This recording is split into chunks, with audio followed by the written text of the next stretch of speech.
ಇವತ್ತು ನಮ್ಮ ಅಪ್ಪ ಅಮ್ಮ ಬರ್ತಿದಾರಂತೆ. ನಾನ್ ವೆಜ್ ತರಿಸ್ಬಿಡೋಣ, ಅಡುಗೆ ಮಾಡ್ತೀನಿ. ಅಲ್ಲಮ್ಮ, ಈಗ ಪಕ್ಷ ಮಾಸ ನಡೀತಾ ಇರೋದ್ರಿಂದ ನಮ್ಮ ಮನೇಲಿ ನಾನ್ ವೆಜ್ ಎಲ್ಲ ಮಾಡಲ್ಲ ಆಯಿತಾ. ನಿನ್ನೆ ಸಾರಿ ಹೇಗಿದ್ರು ಮಿಕ್ಕಿದೆಯಲ್ಲ, ಅದಕ್ಕೆ ಅನ್ನ ಮಾಡಿಬಿಟ್ಟು ಒಂದೆರಡು ಹಪ್ಪಳ ಹಾಕ್ಬಿಡು, ಸಾಕಾಗತ್ತೆ. ಸರಿ ಆಯಿತು. ಹಲೋ, ಏನಮ್ಮ phone ಮಾಡಿಬಿಟ್ಟಿದ್ಯಾ?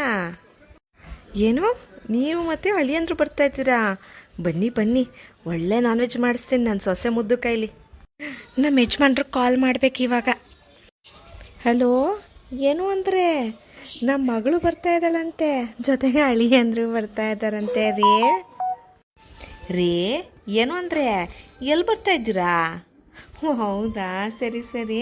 1-2 kg mutton, 1-2 kg chicken ತಗೊಬಂದ್ಬಿಡ್ರಿ, ಜೊತೆಗೆ 1 ಡಜನ್ ಮೊಟ್ಟೆ.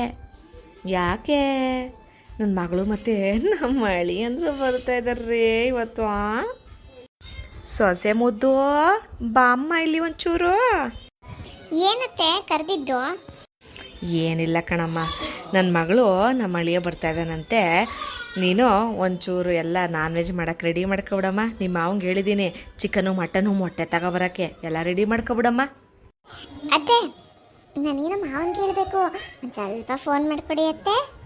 ಅಯ್ಯೋ ಅದಕ್ಕೇನಮ್ಮ, ಇರು ಇರು ರೀ. ಏನೋ ನಿಮ್ಮ ಸೊಸೆ ಮುದ್ದು ಮಾತಾಡ್ಬೇಕಂತೆ ನಿಮ್ಮ ಜೊತೆಲಿ. ಲೌಡ್ ಸ್ಪೀಕರ್ ಆನ್ ಮಾಡ್ತೀನಿ, ಮಾತಾಡಿ. ಹಲೋ ಮಾವ, ನಾನು ನಿಮ್ಮ ಮುದ್ದು ಸೊಸೆ. ಇವಾಗ ಪಕ್ಷ ಮಾಸ ಅಲ್ವಾ, ಅತ್ತೆ ಹೇಳಿದ್ರು ನಮ್ಮ ಮನೇಲಿ ನಾನ್ ವೆಜ್ ಮಾಡಬಾರ್ದಂತೆ. ಪಾಪ ಅವ್ರಿಗೆ ಮರ್ತೋಗ್ಬಿಡಿದೆ. ನೀವು ಅಪ್ಪಿತಪ್ಪಿನೂ ಕೂಡ ಮೊಟ್ಟೆನೂ ಸಹ ತರಬೇಡಿ ಮಾವ. ಮತ್ತು ಅಡುಗೆ ಏನೇ ಮಾಡೋದು? ಅತ್ತೆ ಯಾಕೆ ಯೋಚನೆ ಮಾಡ್ತೀರಾ? ನಮ್ಮ ಅಪ್ಪ ಅಮ್ಮ ಬರಲ್ಲ ಅಂತ ಕ್ಯಾನ್ಸಲ್ ಮಾಡ್ಕೊಂಬಿಟ್ರು. ಹೇಗಿದ್ರದು ನೆನ್ನೆ ಸಾಂಬಾರೇ ಇದೆ, ಅದಕ್ಕೆ ಹಪ್ಪಳ ಬೇರೆ ಕರಿತಾ ಇದ್ದೀನಿ. 2 ಹಪ್ಪಳ ಆದರೆ ಸಾಕಲ್ವಾ?